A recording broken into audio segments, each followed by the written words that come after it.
Vitor e Paulinha, por terem me hospedado na casa de vocês. Foi uma bênção, muita risada naquela casa. É uma casa muito divertida.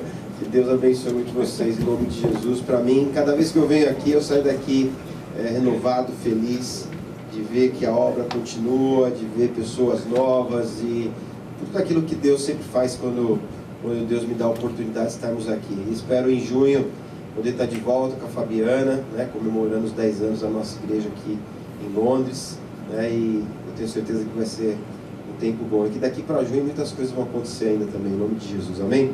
Abra comigo a tua Bíblia, vamos ler 2 textos. Primeiro é Lucas, capítulo de número 7. Lucas, capítulo de número 7.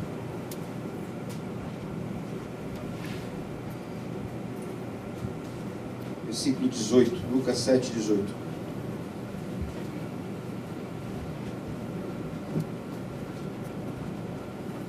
Quem achou, diga amém. Todas estas coisas foram proferidas a João pelos seus discípulos. Que coisas, né? A cura, a ressurreição do filho da viúva de Naim. Jesus estava no auge do seu ministério. Então todas essas coisas foram referidas a João pelos seus discípulos. João estava numa cadeia. E João, chamando 2 deles, enviou-os ao Senhor para perguntar: és tu aquele que estava para vir, ou havemos de esperar outro? Quando os homens chegaram junto dele, disseram: João Batista enviou-nos para te perguntar: és tu aquele que estava para vir, ou esperaremos outro? Naquela mesma hora curou Jesus muitos de moléstias e de flagelos e de espíritos malignos, e deu vista a muitos cegos. Então Jesus lhe respondeu: ide e anunciai a João o que viste e ouviste. Os cegos vêm, os coxos andam, os leprosos são purificados, os surdos ouvem, os mortos são ressuscitados, e aos pobres anuncia-lhes o Evangelho. E bem-aventurado é aquele que não achar em mim motivo de tropeço. Vamos para o próximo Evangelho, João capítulo 1, versículo 29. Evangelho de João capítulo 1, versículo 29, em ambos os textos fala aqui sobre João Batista. João capítulo 1, versículo 29 diz assim: no dia seguinte, viu João a Jesus que vinha para ele e disse: eis o Cordeiro de Deus que tira o pecado do mundo. É este a favor de quem eu disse: após mim vem um varão que tem a primazia, porque já existia antes de mim. Eu mesmo não o conhecia, mas a fim de que ele fosse manifestado a Israel, vim por isso batizando com água. E João testemunhou dizendo: vi o Espírito descer do céu como pomba e pousar sobre ele. Eu não o conhecia. Aquele, porém, que me enviou a batizar com água me disse: aquele sobre quem vires descer e pousar o Espírito, esse é o que batiza com o Espírito Santo. Pois eu de fato vi e tenho testificado que ele é o Filho de Deus. Amém? Feche os teus olhos, vamos orar. Senhor, nós mais uma vez te agradecemos, te louvamos pelo privilégio que temos, Senhor, de estar aqui na tua casa, de ouvirmos a tua palavra. Senhor, eu te peço, Espírito Santo, fala ao nosso coração, Pai. O Senhor sabe, Pai, que o dia foi difícil. O Senhor sabe que os teus filhos hoje trabalharam, pegaram trânsito, correram, mas estão aqui na tua casa para ouvir a tua palavra, Pai. Honra, Pai. Honra os teus filhos, renovando, fortalecendo, restaurando, Senhor, dando, Pai, uma perspectiva, Senhor, celestial de como verdadeiramente a nossa vida é. Senhor, que todo cansaço, que toda sonolência seja agora repreendida em nome de Jesus, e que o nosso espírito, o nosso corpo, a nossa alma possa estar alerta para aquilo que o Senhor tem para falar conosco, em nome de Jesus. Amém. Glória a Deus. Querido, se eu tivesse que dar um tema hoje para a mensagem, seria: quando a crise chega. Quando a crise bate na nossa porta, quando a crise quer nos pegar. Quando eu leio Mateus capítulo 11, versículo 11, Jesus fala assim: dos nascidos de mulher, nenhum foi tão grande quanto João Batista. Já viu esse texto? Daqueles que foram nascidos de mulher, nenhum foi superior a João Batista. Então, quer dizer, Jesus, ele fala que dos homens que passaram pela terra, o top, o melhor cara, o maior cara que passou foi João Batista. Esse João que foi elogiado por Jesus, que foi precursor de Jesus, parente de Jesus, primo de Jesus, né? Esse João, ele quando viu Jesus pela primeira vez, um texto que nós acabamos de ler em João capítulo 1, versículo 29, nós vemos João olhando para Jesus pela primeira vez e falando assim: eis o Cordeiro de Deus que tira o pecado do mundo. É esse que eu venho anunciando para vocês. Esse aqui existe antes de mim. E ele, no último versículo, nós lemos aqui desse texto de João, ele fala algo tremendo no versículo 34, fala assim: pois eu de fato vi e tenho testificado que ele é o Filho de Deus, ele é o Messias que Israel está esperando. É ele. Quando a primeira vez que ele viu, quando viu na hora do batismo de Jesus, o Espírito Santo vindo sobre Jesus em forma de pomba, então ele teve discernimento. É esse daí é o Filho de Deus. Esse é o Cordeiro Santo que tira o pecado do mundo. Só que as coisas mudam. As coisas vão mudando e João foi preso. João, porque ele repreendia lá o Herodes, que tinha um caso com a própria cunhada, João acabou parando numa cadeia. E lá na cadeia, João entrou numa crise. Lá na cadeia, João falou assim: peraí, eu sou homem de Deus, eu vestia de pele até agora, me alimentava de mel e de gafanhoto.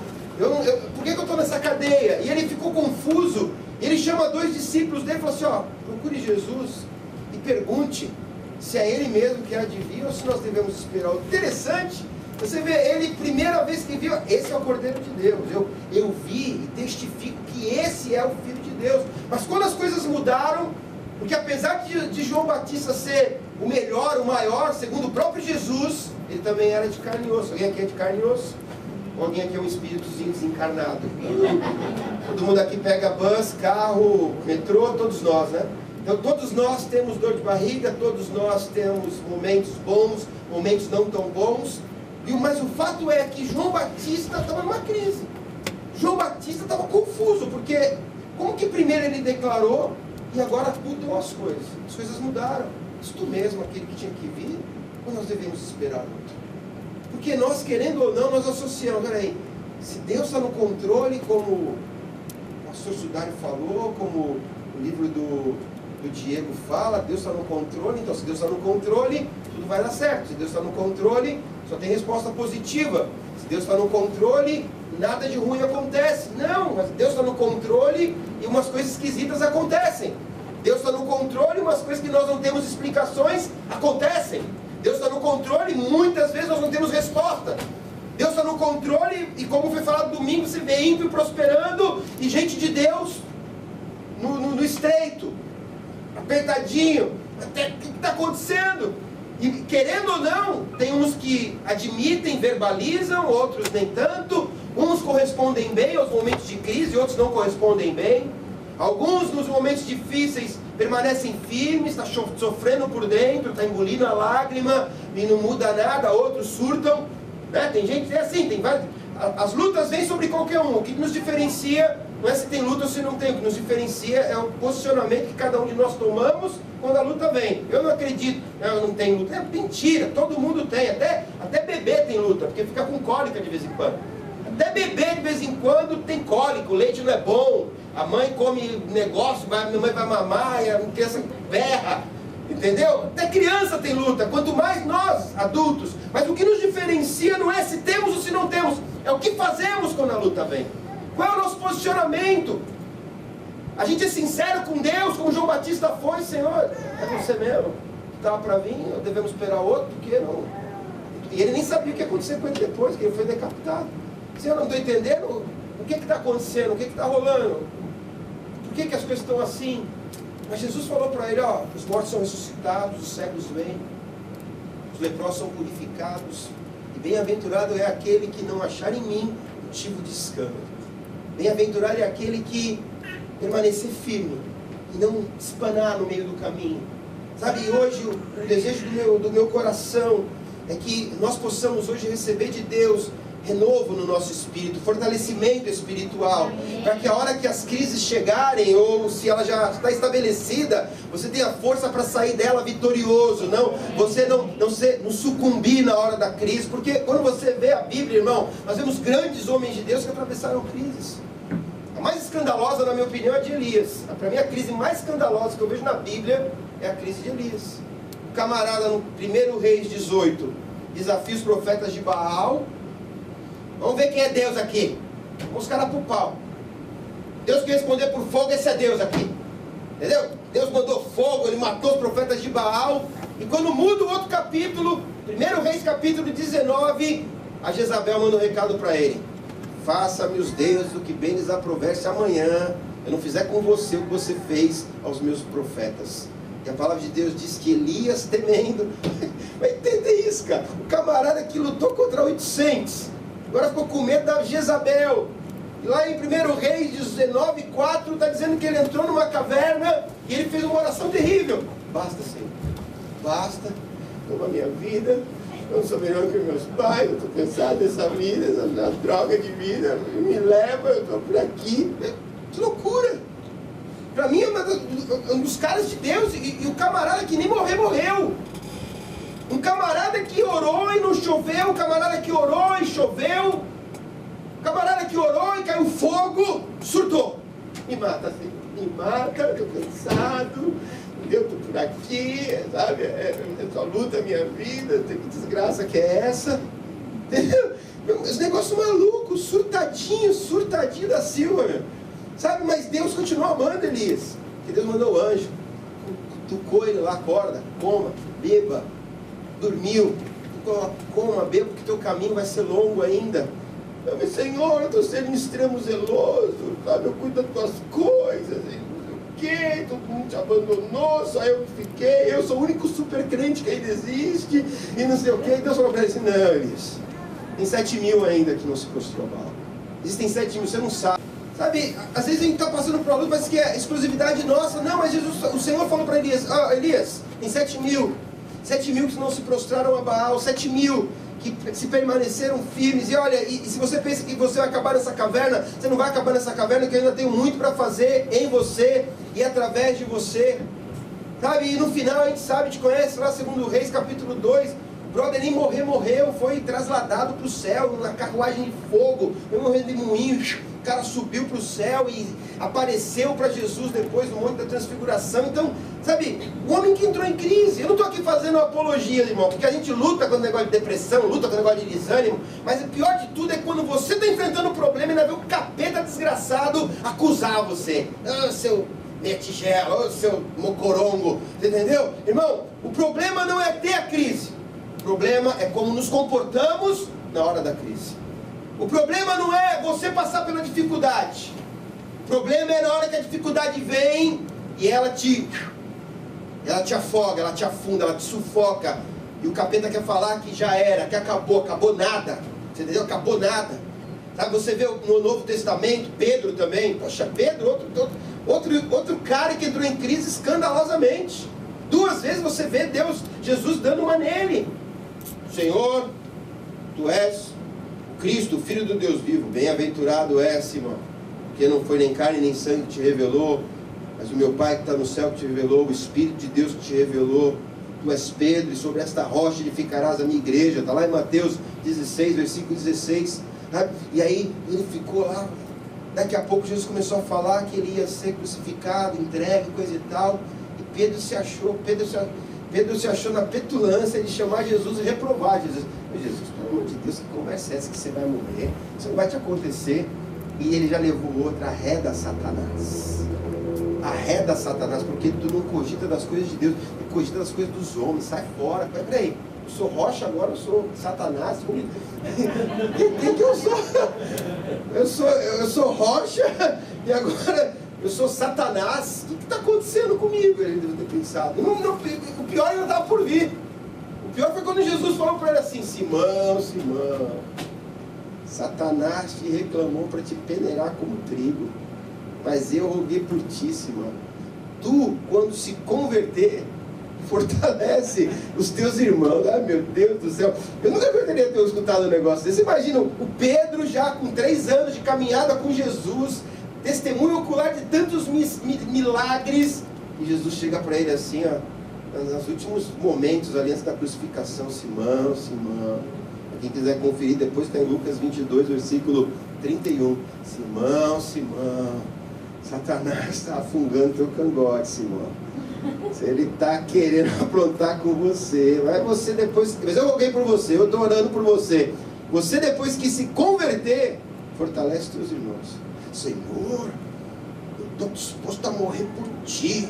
Jesus olhou para ele: meu amigo, essa noite o galo não vai voltar a cantar antes que você me negue 3 vezes. Imagine isso. E aconteceu. O cara chorou amargamente, porque pisou na bola e pisou feio.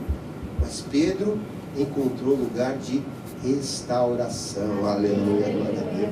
Sabe, a gente pode falar, irmão, de vários outros. Pode falar de Abraão, pode falar de Davi, pode falar de tantos homens. Jeremias, então nem se fala, né? O chorão, profeta chorão. Quer dizer, a gente pode falar de vários outros homens de Deus, mulheres de Deus, que enfrentaram momentos difíceis. Vamos falar de uma mulher, Ana, 1 Samuel capítulo 1. Ia para a casa do Senhor, chorava, não comia, porque não tinha filho, e a Penina tinha, e provocava, e a Ana chorava, não comia, aquela coisa toda. Mas a crise da Ana acabou, porque ela entrou na presença do Senhor. Deus mudou a história dele. E eu quero te dizer, a crise pode vir, ou a crise já chegou, se instalou, mas em nome de Jesus, há um Deus que é maior, há um Deus poderoso, um Deus que o braço dele não está encolhido para não possa nos salvar, o ouvido dele não está tapado para que não possa nos livrar. Há um Deus que é poderoso e que pode mudar completamente a nossa história.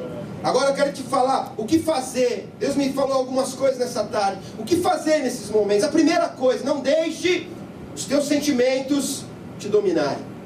Irmão, em momentos difíceis nosso sentimento cresce. Aquela coisa: ninguém dá valor para ninguém, não sei o que, eu não sirvo, eu não sou, não sei o que, ninguém presta, ninguém nos ajuda, não sei o que. A gente começa a pensar cada coisa, irmão. A gente começa a ter cada sentimento. Mulher, então, quando está em época de TPM, então, fica mais pirada ainda, fica, sabe? Homem não tem TPM, mas deve ter algum outro nome para as coisas que o homem passa. A Fabiana fala que eu tenho tensão, TPC, tensão pré-conta. Chegando a semana da conta, ela fala: meu Deus, você está com TPC, é tensão pré-conta. Ela morde a sobrancelha, não sei o que, fica maluco, entendeu? Tem, irmão. Sabe, tem época que você está mais forte, a pessoa fala besteira para você, você não está nem aí, né? Não é nem aí. O pastor cantou aqui, eu não importa, eu quero é Deus, eu estou nem aí. Mas tem época que você para, escuta, falou, sério, eu não acredito. Sabe, você fica ruminando, você fica processando umas besteiras que normalmente você não processa, sabe? E aí o sentimento vai ficando esquisito, você vai, sabe? É um negócio meio estranho. Alguém aqui sabe do que eu estou falando? Sabe? Você cria esses monstros que são monstros meio imaginários, sabe? Que ninguém enxerga do jeito que você está enxergando, mas você que enxerga. Entendeu? Você acha que o teu tempo já acabou, você acha que não dá mais certo, que não tem como mudar. Não deixe os teus sentimentos te enganarem, nem te dominarem. Sabe, acho que o nosso maior exemplo nisso tudo aqui é Jesus. Sabe, que Jesus chegou para os seus discípulos em Mateus 26 e falou para os seus discípulos: a minha alma está profundamente triste, uma tristeza mortal, eu estou mal, venham e vigiem comigo. E qual foi a oração que Jesus fez? Pai, se possível, afasta de mim esse cálice, todavia não seja feito como eu quero, mas como tu queres. Senhor, eu estou angustiado, porque você imagina, ele estava na eminência de ser traído, de ser crucificado. Então ele já estava sabendo que o pecado meu, teu, estava tudo vindo para cima dele. E a palavra de Deus diz que a angústia veio, sabe? A angústia terrível. O próprio Jesus fala: a minha alma está profundamente triste, uma tristeza mortal. É porque o negócio não deveria estar nada bom. Mas ele falou: não seja a minha vontade, seja a tua vontade. Sabe, João 12, se eu não me engano é versículo 26, alguma coisa assim, deixa eu ver aqui, João 12, Jesus fala assim: ó, o que eu vou fazer? Eu estou angustiado agora, mas o que você quer que eu faça? 27, João 12, 27, agora está angustiada a minha alma, o que direi eu? Vai, salva-me desta hora, mas precisamente com este propósito vim para esta hora. Ele falou assim: olha, eu estou angustiado agora, o que eu vou fazer? Eu vou espanar? Vou fazer como muitos fazem? Não está legal? Quero sair, não quero mais, não vou mais brincar de ser crente, não quero mais saber de pagar preço para viver o meu chamado, eu não quero mais brincar de lutar pelos sonhos que Deus colocou no meu coração, eu não quero mais saber, eu estou angustiado, eu estou triste. E Jesus fala assim: ó, eu estou triste agora, eu estou angustiado, minha alma está angustiada, o que eu vou fazer? Pai, livra-me dessa hora? Não, é para esta hora que eu vim. Quantas conferências já participou? Quantos seminários você já participou? Quantos livros, talvez, de batalha espiritual, de intercessão, de oração você já leu? Quanta bagagem que Deus já nos deu? Espiritual, bagagem cultural, quanta coisa que Deus já colocou em nós. Para quando chega a hora de você usar o que Deus te deu, a gente fala, não, isso aqui está demais, eu não quero. Não, irmão. Se Deus tem te ensinado, se Deus tem colocado sobre a tua vida, não é para te entreter, não é para você se gabar, não é para você se sentir melhor do que ninguém. Vai chegar uma hora, você vai usar o que Deus tem te dado. Vai chegar uma hora que você sai da teoria e tem que ir para a prática. Vai chegar uma hora que você tem que pegar tudo que você já falou para os outros, de oração, de intercessão, de perseverança, você vai aplicar na tua própria vida. Nós vivemos isso, irmãos. Todos nós, não tem jeito. A última vez que eu vim aqui, o pessoal do KT perguntou, e aí, como é que estão as coisas lá no Brasil? Foi em junho. E eu falei assim, diria que, resumindo como é que estão as coisas no Brasil, diria que eu estou tendo que aplicar na minha vida prática tudo que eu tenho pregado ao longo dos últimos 15 anos de ministério. Tudo que eu tenho falado para os outros, lute, persevera, acredite no sobrenatural. Eu estou vivendo isso, crendo 100% no que eu tenho pregado. Porque se eu não crer no que eu prego, enfio o dedo no nariz e rasgo, morro. Porque não tenho muito o que fazer. Mas eu creio num Deus de milagre, num Deus que intervém, num Deus que manifesta a glória dele, num Deus que às vezes você pode estar cansado, esgotado, e tudo que a gente precisa muitas vezes fazer é permanecer em pé na presença do nosso Deus, porque o milagre já está a caminho em nome de Jesus Cristo. Agora cuidado com o teu sentimento, cuidado com o teu coração, porque o próprio Senhor diz na sua palavra, que o coração é o quê? Enganoso. Jeremias 17:9, se eu não estiver enganado.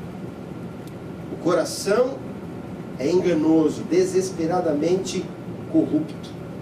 Quem o conhecerá? Só Deus conhece o nosso coração. Sabe, nós temos que tomar muito cuidado. De uma senhora lá de Recife falou talvez eu tenha até falado de ela aqui, em outras ocasiões. Mas uma coisa assim que aquela senhora falou, uma irmã lá de Recife, missionária lá do sertão. Não tome decisões de caráter permanente, baseado em sentimentos momentâneos. Não tome decisões que vão te afetar permanentemente, baseado em sentimentos que vão passar, porque é fogo, irmãos.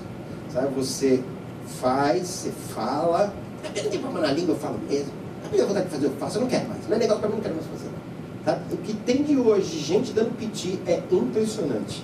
Alguém conhece? Sabe, crente pitizeiro. Eu dou um banho para não entrar numa briga. Eu dou uma boiada para não sair agora. Agora o negócio vai... Agora eu vou pra cabeça. Sabe? Sei de dar piti, sei de dar... porque eu luto. Minha mamãe já sabe. Sabe? Eu tenho. Quando eu falo que é não mesmo. Agora você tem que saber, é o Espírito Santo que te diz que é não? Ou é a tua cultura, o teu histórico desde que você... Porque é complicado, irmãos. Sabe, tem hora que a gente tem que considerar, tem hora que tem umas manias nossas que a gente tem que rever, tem hora que tem uns ditos nossos, umas filosofias nossas que a gente tem que reconsiderar, né? Porque a comida é assim. E aí Deus bota você no moedor, ele te aperta, aí você já nem sabe mais como é que é com você. Eu não sei como é que é comigo mais, porque sempre foi assim. Agora eu já estou pedindo para que Deus fale para mim como é que eu devo ser, porque tem sido assim durante muito tempo, mas parece que agora Deus está pedindo alguma coisa. Eu escutei uma ministração outro dia, que ela falou muito ao meu coração, né? Que eu estava refletindo bastante sobre esse negócio de virada de ano, de acaba 2012, começa 2013, cria-se aquela expectativa, o ano que vem, mas o ano que vem já chegou, e tem coisas que continuam exatamente a mesma coisa, que o calendário não vai mudar. Sabe? E tem muitas coisas que não é nem Deus que vai mudar, tem muitas coisas que vai depender da nossa atitude, vai depender de nós começarmos a plantar coisas diferentes para colhermos coisas diferentes, porque é insano, você faz sempre a mesma coisa e fica querendo alguma coisa diferente na tua vida. Quer dizer, você quer uma colheita diferente, tem que começar a plantar outras coisas diferentes. Então, são coisas que nós precisamos às vezes analisar, pensar, porque é muito fácil ficar às vezes magoado, chateado, esperando tudo mudar com um passe de mágica, irmão. Sabe, está na mão de Deus. Se renove no Senhor. Fala, Senhor, eu falei que eu não queria mais, mas o teu Espírito está falando para mim que é melhor eu querer ainda. Então não é a minha vontade, é a tua vontade. Senhor, a vontade que eu tenho é de picar a mula, de ir embora, de sumir para um lugar que ninguém me conhece, mas só que o Senhor não me chamou para ser covarde. Eu não vou fugir, eu vou encarar. Senhor, é mais fácil às vezes fugir, é mais fácil às vezes, sabe, pensar em sumir, mas Senhor, se eu tiver que dar a cara a tapa, desculpa a expressão, às vezes a gente tem que dar a cara a tapa. Londres foi um lugar que me ensinou muitas coisas, irmãos, continua ensinando, sabe, eu já comentei isso algumas vezes, sabe, eu perdi a conta de quantas vezes que nós orávamos por algumas coisas da igreja que não aconteciam, não aconteceram em 1 ano, nem 2, nem 3, aconteceu na hora que Deus quis que acontecesse. Sabe, era cansativo demais. A gente tinha a culto da terça no Salvation Army, a reunião da sexta-feira era no escritório da igreja lá no Summit House, e às vezes expulsavam a gente de lá 9 e pouco, lembram disso? Dava 9 horas, o guarda chegava lá, acabou, a gente lá na oração e não sei o que, tinha coisa da gente espalhada em tudo quanto é canto, entendeu? A gente... Era um negócio de louco, e a gente orava para encher o Porchester, né? Depois a gente mandava todo mundo embora 2 horas, que acabava o tempo.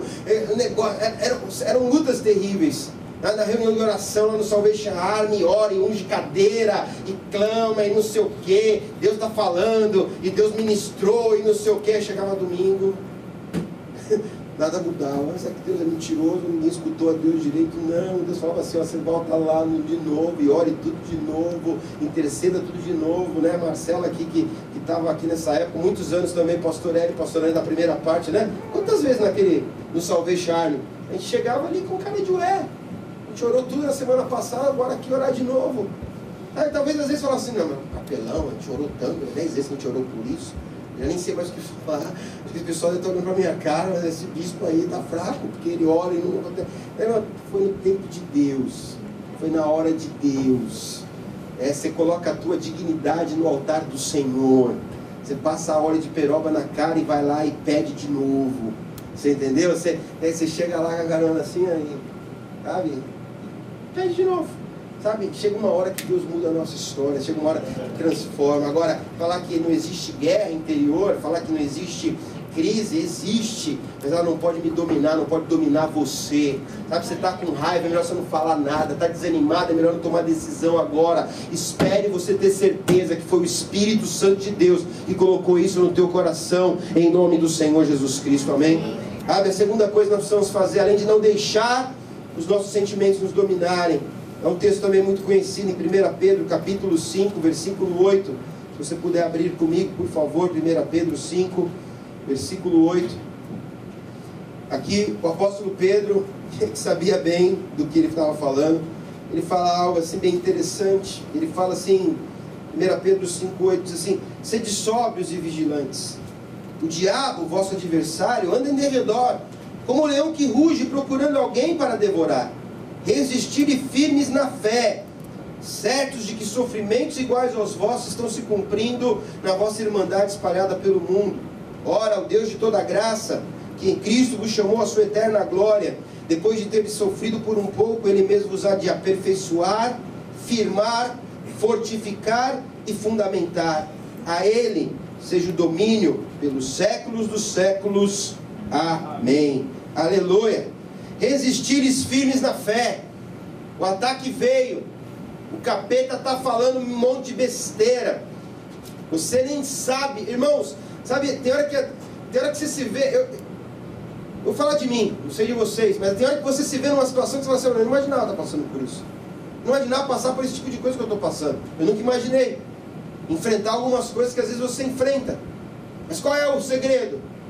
Qual é o segredo? Culpar Deus, ficar dando uma de coitado? Não, o segredo não é segredo, é você ir para a palavra, é você se fortalecer no Senhor, é você falar assim, Senhor, o capeta está mentindo, mas aqui a Bíblia diz que o diabo anda ao derredor como um leão que ruge. Uma coisa é ele andar em derredor, outra coisa é fazer um ninho na minha cabeça. Uma coisa é ele estar andando ao derredor, outra coisa é ele querer montar cavalinho para trás de mim, vai cair do cavalo em nome do Senhor Jesus, porque eu sei daqui o que está escrito aqui na palavra, que eu tenho que resistir firmes na fé. Eu opto hoje por resistir, eu opto hoje por falar assim, olha, não vou abrir mão, não vou desistir do que Deus colocou no meu coração. Esse sentimento vai passar, essa luta vai passar, vai chegar uma hora que a crise acaba. e a palavra de Deus, que permanece eternamente, vai se cumprir na minha vida em nome do Senhor Jesus. Outro dia o irmão estava falando, esses dias que eu estive aqui, o irmão me procurou e falou assim: bispo, eu estava enfrentando uma crise tão desgraçada dentro da minha casa, eu estava com um problema tão sério na minha família, eu estava numa situação que eu estava por isso aqui, de fazer uma besteira, de desistir de tudo, de abrir mão de tudo, e a única coisa que Deus me falava: espera. A única coisa que Deus me falava: espera em mim.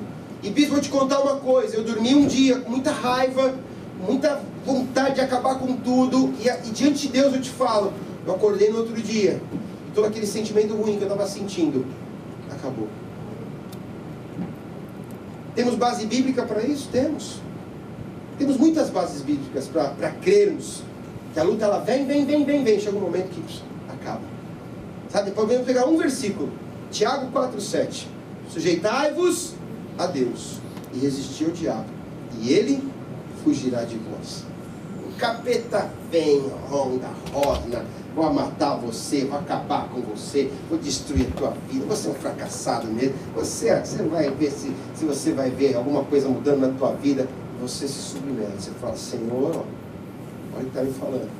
Sabe, tem muitos outros textos na Bíblia que nós podemos ver, aquela luta lá de Ezequias, do rei Ezequias. Você vai lá em 2 Crônicas, capítulo 29, 30, 31, 32, está escrito lá, sabe, que ele esperou, sabe, o Senhor está aqui, ó, falando que vai botar o Senhor no fogo, ele já botou um monte de Deus no fogo, está falando que vai colocar, sabe, mas ele esperou, ele acreditou, ele chegou para o povo e falou assim: olha, fiquem firmes, um é conosco, maior do que o que está com ele está o braço da carne, mas conosco está o Senhor nosso Deus, para nos ajudar e para guerrear as nossas guerras. Fica firme. A gente não sabe como que vai fazer, porque o exército de Judá era isso comparado com o exército da Síria, do rei Senaqueribe. Era algo que, humanamente falando, não era departamento meu. O departamento meu é crer no Senhor. A parte minha é falar: Senhor, eu não sei o que o Senhor vai fazer, mas uma coisa eu sei: Tu és o Deus que põe termo à minha guerra, Tu és o Deus que põe termo à minha batalha. Por isso eu preciso vir na palavra, ler a palavra, orar, buscar Deus,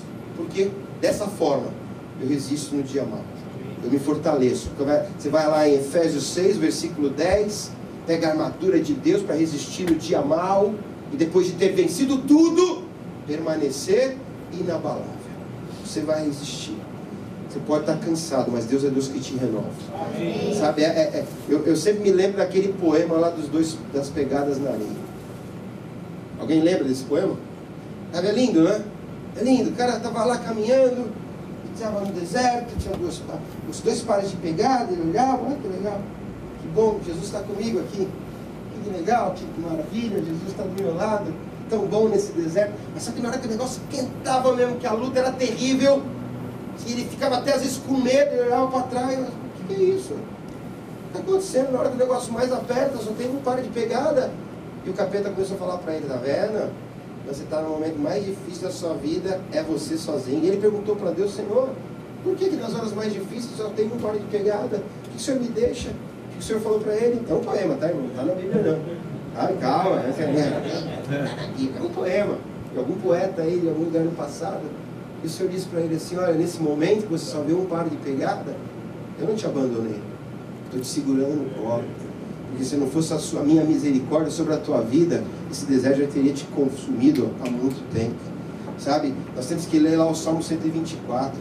Sabe, lá no Salmo 124 eu acho maravilhoso quando o salmista fala: se não for ao Senhor, se não for ao Senhor que esteve ao nosso lado, quando os inimigos se levantaram, há muito teríamos sido consumidos. Se não fosse o Senhor que esteve ao nosso lado, quando os homens se levantaram contra nós, há muito teria acabado.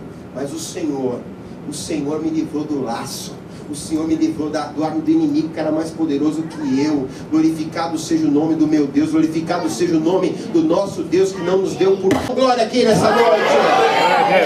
É que eu entendi agora. Isso aqui foi programado. Quando faz isso é momento de dar um glória. Se quiser de novo, você dá um glória bem alto que para. Aleluia. Você entendeu? Então, fortaleça a sua fé no Senhor. Vai na palavra. Cuidado com os frases de efeito. Cuidado com a teologia da prosperidade. Cuidado com coisas que têm aparência, mas não tem base na palavra de Deus. Cuidado com coisas que a gente escuta, que você fala assim: faz sentido. Irmão, faz sentido, mas não tem base na palavra. Então se faz sentido, não tem base na palavra, eu estou fora. Tem coisa que, sabe, contra fatos não há argumento. Se Deus estivesse com você, a sua situação estaria melhor. Contra fatos não há argumento. Onde está a base bíblica para essa mentira? Se nós vivêssemos por fato, irmão, para que estaríamos aqui? Se nós vivêssemos por fatos, quantos de nós não estaríamos aqui há muito tempo? Porque muitas vezes os fatos não são bons. Nós estamos aqui porque cremos. Estamos aqui porque ainda que a gente não entenda, a gente pode glorificar. Estamos aqui porque ainda que não faça nada sentido, eu amo meu Deus da mesma forma. Eu sei que no final Ele vai fazer tudo cooperar para o meu bem. No final eu vou sair dessa história mais fortalecido, né? No final eu vou sair dessa situação melhor do que eu entrei, em nome do Senhor Jesus. Porque Deus está trabalhando em áreas da minha vida que são muito mais profundas do que o que está na superfície. Louvado seja o nome do meu Deus.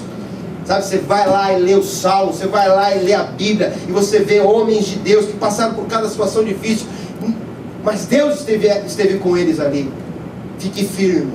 Sabe, terceira coisa, então, primeira, que eu falei aqui, não deixe o sentimento de dirigir, fortaleça a tua fé na palavra, fortaleça a tua fé buscando conhecer as verdades de Deus. Para a terceira coisa muito importante, cuide da sua boca, cuide do que você fala. Hebreus 10, 23 diz o quê? Guardemos firmes a confissão da esperança sem vacilar, pois aquele que fez a promessa é o quê? Fiel. Guardemos firme a confissão da esperança. Eu sei que muitas vezes eu cito esse texto, mas é algo tão sério. A boca fala do que está cheio o coração. E nem sempre o nosso coração está cheio de coisa boa. Deveria sempre estar cheio de coisa boa, né? De alegria, de louvor. Desculpa estar confessando que às vezes eu não estou assim, irmão, mas é verdade. Às vezes você está com o coração cheio de preocupação, às vezes você está com o coração cheio de tristeza, você está com o teu coração cheio de dor, às vezes você está com o seu coração cheio de insegurança, você está com o teu coração cheio de confusão, porque não está entendendo nada, sabe? E você começa a falar, sabe? Santa mulher que Deus me deu, glorificado seja Jesus pela minha esposa, porque olha, de tarde a gente toma café e eu sento do lado dela, olho para ela, olho para mim, não, eu só estou desabafando com você, Fabiano, fique tranquila, não vou fazer nada disso.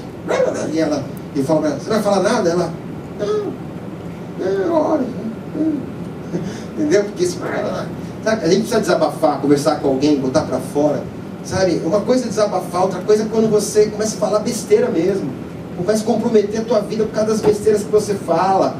Sabe? Você fala, eu creio, eu nem sei se eu creio uma porcaria nenhuma, porque eu não sei o que, porque eu planejei tudo certo, não sei quanto tempo que eu estou esperando, nada muda. Cuidado, a morte e a vida estão no poder da língua, quem bem a utilizar, comerá do seu fruto. Cuidado com a tua boca nos momentos de crise, cuidado com a tua boca quando você tiver, sabe, é melhor a gente não falar. Às vezes a gente está assim em reuniões, e as pessoas chegam e perguntam assim, o que você acha? E a gente já quer emitir uma opinião. Sabe, irmãos, eu tenho aprendido uma coisa com Deus, é melhor você confessar que você não tem opinião. Você fala assim, olha, sobre esse assunto eu não tenho opinião, eu não sei. Não tenho nada para te dizer a respeito disso, do que você falar, depois você se complicou, porque nem sempre as pessoas que escutam o que você falou, elas vão falar assim, ele falou porque estava nervoso, falou porque estava triste, falou porque estava estressado. Tem gente má no mundo. É ou não é? Tem gente que escuta o que você fala, você não sabe que eu escutei hoje, já liga. Sabe, olha, tem umas coisas aí, babado forte. Entendeu? Tem uns irmãos que tem um DNA da fofoca forte, irmão. É um negócio assim, impressionante. Que é a última desgraça do momento. Não está sem assunto, a vida é muito monótona, muito parada. Escutou lá, cuidado. Porque às vezes tem coisa assim, é que nem aquela história da calúnia, né? Das situações que às vezes você sobe num prédio alto, rasga um travesseiro de pena, tá? E você faz assim, ó. Aí você se arrepende. Não era pra fazer isso. Você pode até descer, você vai catar umas penas, você vai conseguir se retratar com algumas pessoas, só que vai ter umas penas que vão voar para mais longe, vai estar lá em White City, outras estão chegando lá em Wilson Green, e você correndo aqui na Harrow Road, na Scrubs Lane, vai para o Jubilee Clock, já tem umas também, entendeu? E daqui a pouco você perdeu, você já nem sabe onde que é, porque uma caiu dentro do metrô, já foi para Stratford, e aí catou no Gatwick Express, já pegou o avião, e aí, irmão, olha, já era. Cuidado com aquilo que você fala. Nesse mesmo texto aqui de Hebreus capítulo 10, abre comigo, por favor. Hebreus capítulo 10, versículo 23, que eu acabei de falar, mas vamos ler outro aqui que é perigoso também. Esse texto aqui ele é muito, muito forte, esses 3 versículos aqui, 23, 24 e 25. Guardemos firme a confissão da esperança sem vacilar, porque quem fez a promessa é fiel.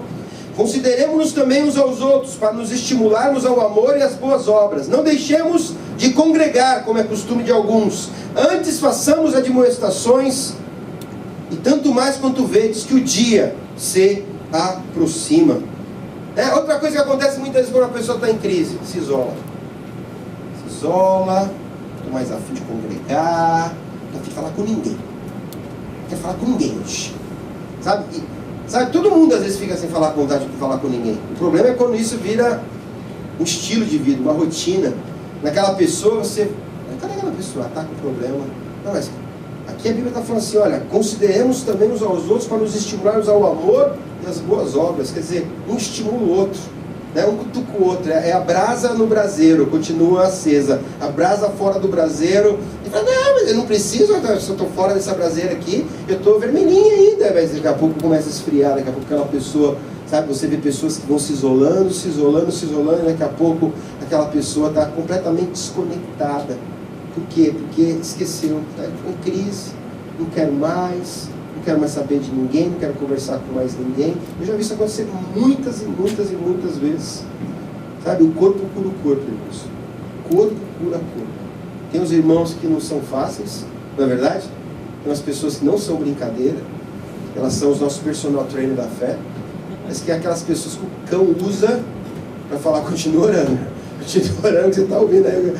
Tem gente que irmão, tem gente que parece que, sabe, Satanás usa para te apunhar, mas Deus transforma. Fala assim, cada vez que você lembra daquela pessoa, você vai chorar mais, porque eu preciso orar, porque essa daqui, cada vez que chega, te cutuca. E às vezes por causa dessas pessoas que não são muito sábias nas coisas que falam, que não são muito sinceras, você descobriu que falou de você, você descobriu que te julgou, quer saber de uma coisa? Aí ninguém presta. Esse mundo está perdido. Jesus está voltando, vou me apegar ao Senhor e não quero mais saber de congregar com ninguém, de ter comunhão com ninguém. Isso é muito perigoso. Eu já vi muito isso acontecer aqui, irmãos. Não é verdade? Eu discuto muito gente que trabalho, casa, trabalho, né? Casa, trabalho, casa, amigo é do pub, não tem mais amigo da igreja, não tem mais amigo que fala a mesma língua. Nós precisamos, irmãos, nos cercar de pessoas que têm a palavra de Deus na boca delas. Nós precisamos nos cercar de pessoas que sejam de Deus, para nos estimular ao amor e às boas obras. Eu louvo ao Senhor, sabe, cada vez que você tem a oportunidade de encontrar com alguém, que às vezes tem um ponto de vista diferente de você, pessoas que são como Jonatas foi na vida de Davi. Puxa, Davi estava louco, porque ele estava fugindo de Saul, mas ele encontrou Jonas, e a palavra de Deus diz lá em 1 Samuel 23, que Jonatas, o próprio filho do seu inimigo, não do inimigo da parte de Davi, mas da parte de Saul, que queria matar Davi, o próprio Jonatas falou para Davi, olha, Davi, não fica assim. E a Bíblia fala que Jonatas ajudou Davi a reencontrar confiança em Deus. Imagine isso. Já viram esse texto, irmãos? Já viram esse... Jonatas foi um instrumento para falar para Davi, Davi, eu sei que você está cansado, brother. Eu sei que não está fácil a tua situação, mas até meu pai sabe que você é o futuro rei. Até o meu pai sabe que você vai reinar. Eu vou ser o segundo, rapaz. Fique firme. Sabe, muitas vezes o diabo não quer isso.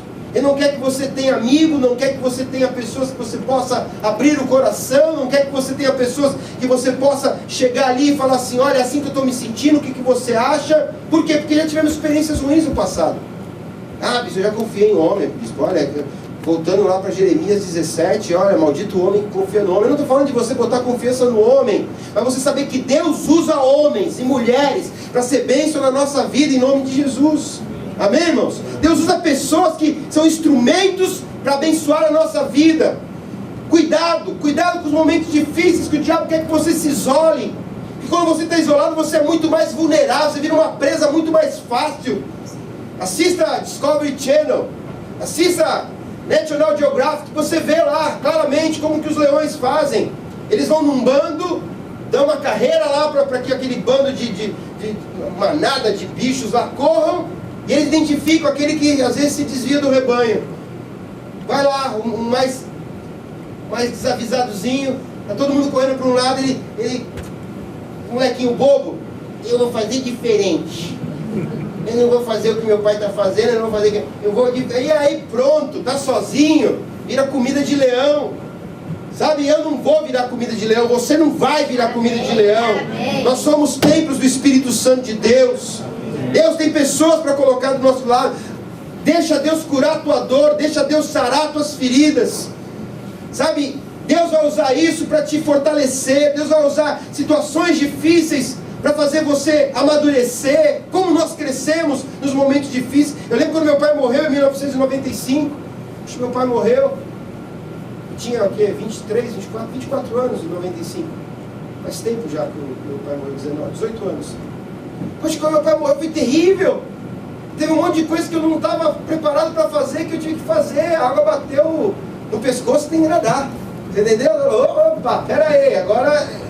Sabe, são situações que às vezes você fala assim, eu nunca imaginei sem isso, eu nunca imaginei sem aquilo, eu nunca imaginei que tal coisa ia me acontecer, aconteceu, e aí, vou morrer? Não vou morrer. Eu vou lá ler o Salmo 118, lá no Salmo 118 está dizendo o quê? Não morrerei, mas viverei e contarei as obras do Senhor na minha vida, em nome do Senhor Jesus Cristo. Que o Espírito de Deus te fortaleça, que o Espírito de Deus traga um óleo fresco sobre a tua cabeça nessa noite, te renovando, te fortalecendo. Sabe, que as palavras do rei Ezequias sejam nossas palavras também. Quando aquele rei estava cercado, e que ele disse, não temais, nem vos assusteis por causa dessa grande multidão que vem contra nós.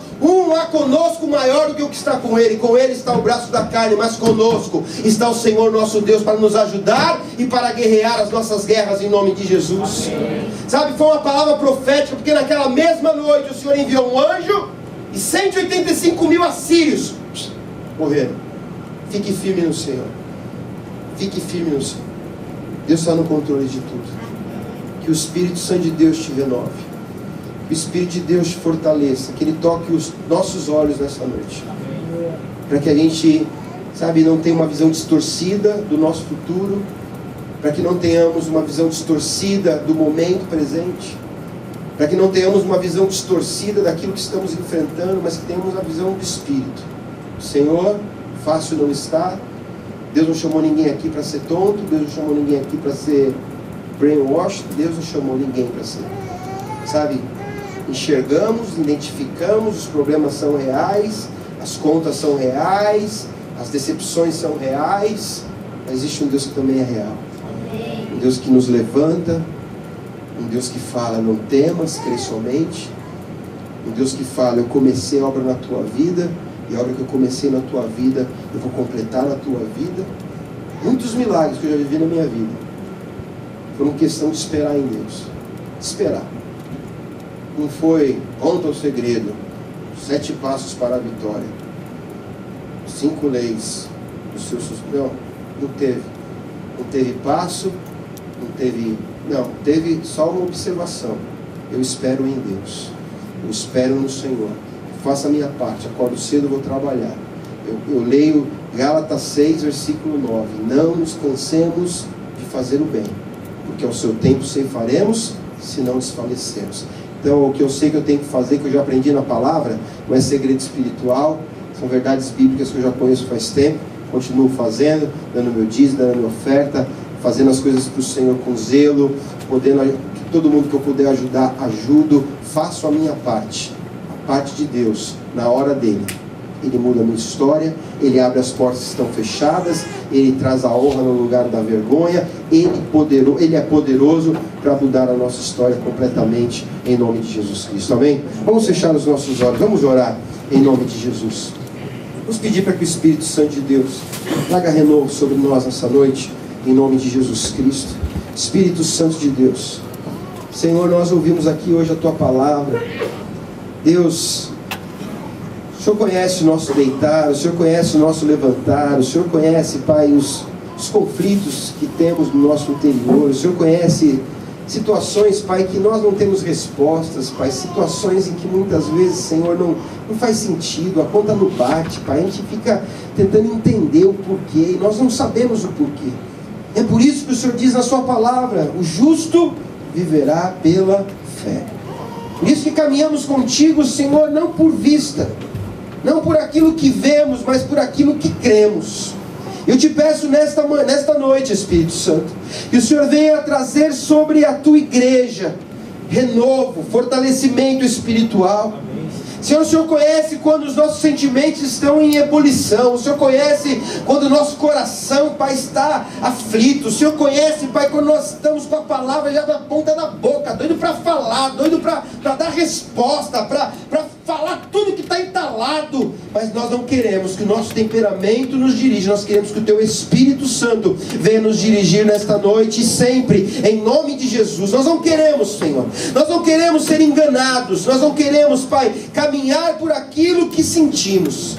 Nós queremos caminhar, Senhor, com a fé na Tua palavra, no Teu poder. E ainda que muitas vezes tenhamos que esmurrar o nosso próprio corpo, como o Teu servo Paulo diz, nós não caminhamos sem meta, nós não caminhamos dando soco no ar. Senhor, há propósito na nossa vida, há um chamado. Nós não estamos aqui por um acaso. O Senhor não abriu essa porta aqui para essa igreja por um acaso. O Senhor não trouxe pessoas de outros países, de outros continentes para cá por estar. Não, Senhor, o Senhor é um Deus de propósito. O Senhor é um Deus que tem planos para as nossas vidas, e nós queremos viver o Teu plano, Senhor. Nós queremos fazer as palavras de Jesus as nossas. Se possível, afasta de nós o cálice, mas não seja feita a nossa vontade, seja feita a Tua vontade, em nome do Senhor Jesus Cristo, Pai. Senhor, nós queremos, Pai, Te pedir: ajude-nos a resistirmos firmes na fé. Ajude-nos, ó Deus, a resistir quando o pecado bate na porta. Ajude-nos, Senhor, a resistir, Pai, quando tantos atalhos aparecem na frente da gente. Quantas oportunidades que nós sabemos que às vezes são até politicamente corretas, mas que são completamente contrárias à Tua vontade. Livra-nos, Pai. Livra-nos, porque a Tua palavra nos diz que quem quiser salvar a sua vida, perdê-la-á. Mas quem perde a sua vida, acha a vida. Senhor, nós queremos consagrar a Ti, Senhor, o nosso coração, as nossas vontades. Fale com o Senhor agora. Fala: Senhor, não é do meu jeito não, Pai, é do Teu jeito. A crise não vai me acovardar. As dificuldades não vão me fazer pensar em retroceder, porque a Tua palavra me exorta a perseverar. A Tua palavra me exorta, Senhor, a perseverar. E a perseverança, no sentido seco da palavra, significa manter-se na posição. Significa continuar na posição. Ainda que muitos vão embora, ainda que muitos pensem contrário, eu quero perseverar, Senhor, naquilo que um dia o Senhor colocou no meu coração. Meu Deus, porque o Senhor não se agrada dos que retrocedem. O Senhor se agrada dos que perseveram. Eu quero ser agradável a Ti. Senhor, perdoa, Pai, as besteiras que às vezes nós falamos. Perdoa-nos, Pai, as barbaridades que às vezes falamos. Tenha misericórdia, Senhor. Às vezes nós nem conseguimos mais pegar as penas que estão espalhadas. Mas o Senhor, pela Tua misericórdia, Pai, não permita que palavras muitas vezes impensadas tragam um comprometimento permanente na nossa vida. Eu clamo a Ti, Senhor, pela Tua misericórdia. Eu clamo a Ti pelo Teu perdão, Senhor. Nós consagramos a nossa língua a Ti. Nós consagramos, Senhor, as palavras, que as palavras da minha boca, que o meditar do meu coração, Senhor, sejam agradáveis na Sua presença, Pai. Oh, meu Deus, em nome de Jesus. Perdoa-nos, ó Deus, pelas vezes também que deixamos de considerar o nosso irmão, pelas vezes que preferimos nos isolar, pelas vezes que não queremos ser admoestados, pelas vezes em que estamos tão cheios de nós mesmos, Senhor, nós não queremos mais ouvir ninguém. Meu Deus, me perdoa, Senhor. Tenha misericórdia das nossas vidas. Se às vezes somos tão cabeçudos, se às vezes somos tão teimosos, nesta noite, Senhor, nós queremos nos render a Ti. Essa noite nós queremos dizer, Senhor, que quando a crise chegar, ou no meio da crise, Senhor, que talvez já estejamos atravessando, Senhor, é a Tua vontade que se cumprirá nas nossas vidas. Não nos comportaremos como covardes, que espanam, que desistem, mas nos comportaremos como verdadeiros guerreiros do Senhor, como homens e mulheres que sabem em quem tem crido, como homens e mulheres, Senhor, que sabem que aquele que começou a boa obra em nós é poderoso para completar esta obra. Espírito Santo, obrigado, porque a tua presença está aqui no nosso meio. Obrigado, Senhor, porque se for só as palavras do bispo aqui, muito pouco vai mudar. Mas se essas palavras forem ungidas por ti, Espírito Santo, o Senhor nos dará sinais.